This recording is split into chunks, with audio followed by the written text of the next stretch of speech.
नमस्कार, आप देख रहे हैं जीटीवी न्यूज। दिल्ली के राजेंद्र नगर विधानसभा में विधायक राघव चड्ढा ने इस अभियान की शुरुआत की है और सैकड़ों की संख्या में इनके साथ में महिलाओं और पुरुष ने भी बढ़ चढ़कर हिस्सा लिया। इनका कहना है कि जब गाड़ियां रेड लाइट हो और बड़ी रेड लाइट हो, खास करके 2 गाड़ियों का स्विच ऑफ कर दें। जब लाइट ग्रीन दिखे तब इंजन स्टार्ट कर आगे बढ़े। इससे दिल्ली की जनता, साथ में जो बाहर की जनता आती है, सभी को प्रदूषण भी नहीं होगा और लोगों का ईंधन भी बचेगा। खास करके दिल्ली वालों से मैं अपील करती हूँ कि जैसे जनरेटर हो या और कई तरह चीजें जो प्रदूषण से दिल्ली को बचाया जा सकता है, बाकायदा हाथ जोड़कर लोगों से प्रार्थना कर रहे हैं कि आप लोग खुद भी बचें और दूसरों को भी बचाएं प्रदूषण से, जो कि दिल्ली शहर प्रदूषण मुक्त बनाया जा सके। पैसे दिल्ली से राजू तिवारी के खास रिपोर्ट। प्रमोद जी, जिस तरीके से आज दिल्ली सरकार ने एक मुहिम छेड़ी है प्रदूषण मुक्त बनाना दिल्ली को, जी बिल्कुल, और रेड लाइट पे खड़े होकर लोगों को समझा रहे हैं कि आप लोग रेड लाइट पे स्विच ऑफ कर लीजिए और जब रेड लाइट हो तब आप लोग यहाँ से आगे बढ़िए। इससे कितना बेनिफिट मिलेगा आप लोगों को? देखो, हमें बेनिफिट मिलेगा लेकिन पूरे देशवासियों को बेनिफिट मिलेगा। हमारा दिल्ली वैसे कम से कम पॉल्यूशन मुक्त होगा, इससे थोड़ा सा तो कंट्रोल होगा, कुछ ना कुछ कंट्रोल होगा, तो ये बहुत ज़रूरी बात है। और हमारे लिए बेनिफिट है, हमारा पेट्रोल बचेगा, पॉल्यूशन फ्री होगा, प्रदूषण मुक्त होगा, इससे प्रदूषण मुक्त होगा, बिल्कुल होगा, कुछ परसेंट तो होगा। सर, एक बार नाम बताइए। वरुण राज सिंह। दिल्ली सरकार ने प्रदूषण मुक्त बनाने की मुहिम छेड़ी है, युद्ध प्रदूषण के विरुद्ध। इससे लोगों को कितना फायदा होगा और किस तरीके से लोगों को आप समझा रहे हैं? ये लोगों को समझा रहे हैं कि जैसे रेड लाइट हो, आप अपना इंजन बंद कर दें और जैसे रेड लाइट ऑन हो जाती है, आते ही जैसे आप जेब्रा क्रॉसिंग के पास आते हैं तो वहाँ पर आपका इंजन ऑफ होना चाहिए। इसी तरह अगर पूरी दिल्ली में लोग जागरूक हो जाएंगे तो आप सोचिए कि ये 3 मिनट की 200 सेकंड की रेड लाइट है, अगर 200 सेकंड के लिए पूरी दिल्ली में हर रेड लाइट में अगर ऑफ किया जाए तो उसमें प्रदूषण में काफ़ी फ़र्क पड़ जाएगा। और इन्हीं दिनों में ये प्रॉब्लम क्यों आती है? एक तो मुख्य कारण जो है वो पराली का।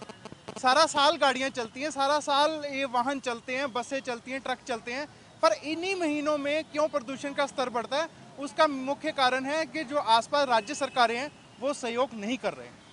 इससे कितना फायदा होगा लोगों को? इससे तो आप समझिए कि मैं कहता हूँ अगर 10% भी फायदा हो तो बहुत बड़ी बात है।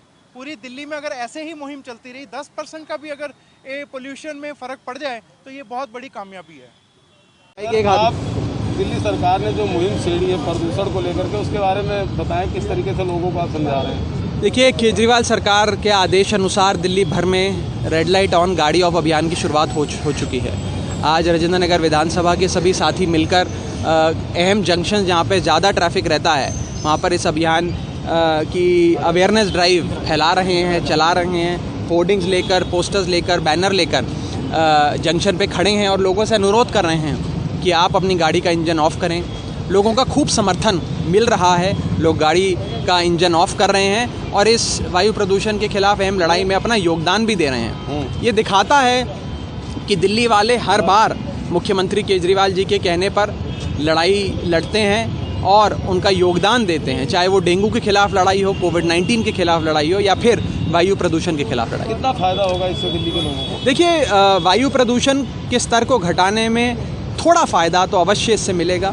दिल्ली का वायु प्रदूषण आज के समय मुख्य तौर पर पराली जलाने और पड़ोसी राज्यों में हो रहे कई सारे ऐसे कामों के चलते है, चाहे वो थर्मल पावर प्लांट्स हों, डीजल जनरेटर सेट हो, पराली जलाना हो, जिसके चलते दिल्ली की आबो हवा जहरीली होती है। तो क्या पराली को लेकर के दूसरे स्टेट की सरकारों से बात की है? बिल्कुल, हमने केंद्र सरकार को भी कहा है, पड़ोसी राज्यों को भी कहा है और सबको कह रहे हैं कि इस लड़ाई में योगदान दीजिए, पराली जलाना बंद करवाइए, डीजल जनरेटर मत चलाइए और आप अपने लोगों, अपने राज्य के लोगों के स्वास्थ्य की चिंता भी करिए, हमारे लोगों की भी चिंता करिए और इससे पूरे उत्तर भारत में वायु प्रदूषण का स्तर घटेगा। ये वायु प्रदूषण कोई दिल्ली का मसला नहीं है, ये पूरे उत्तर भारत का मसला है। लेकिन सर, जिस तरीके से कोरोना लगातार अभी भी पैर पसारा हुआ, उसको लेकर के अगर सोशल डिस्टेंसिंग की बात की जाए तो बिल्कुल नहीं होती लोगों में। नहीं, देखिए, सोशल डिस्टेंसिंग, मास्क लगाना, हाथों की सफाई रखना, ये बहुत अहम है और मुझे लगता है कि दिल्ली वाले इसको फॉलो भी कर रहे हैं। यदि कहीं कहीं लोगों के अंदर लॉकडाउन की थकान आ गई है या कोविड-19 से लड़ाई लड़ने में थकान का एहसास वो लोग कर रहे हैं, तो आपके माध्यम से मैं उन्हें कहना चाहूँगा